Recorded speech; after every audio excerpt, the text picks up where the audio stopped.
కొవ్వు పెరిగిపోయి ఊబకాయం తయారైనటువంటి వాళ్ళకి ఈరోజు మనం చేసేటువంటి ఒక చిట్కా చాలా అద్భుతంగా పనిచేస్తుందండి. శరీరంలో అధిక కొవ్వు పేరుకోవటానికి మనందరికీ తెలుసు.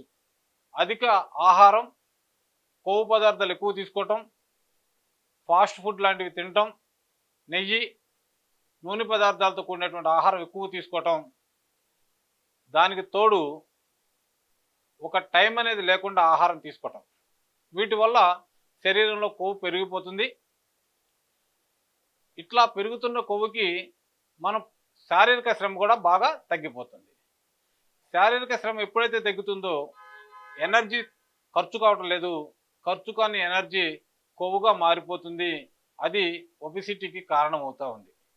ఇలా పెరిగిపోవటం వలన వాళ్ళ శరీరాన్ని వాళ్ళే మోసుకోలేకపోతున్నారు, గుండె జబ్బులకి కారణమవుతున్నారు, చిన్నతనంలోనే మరణాలు కూడా సంభవిస్తూ ఉన్నాయి.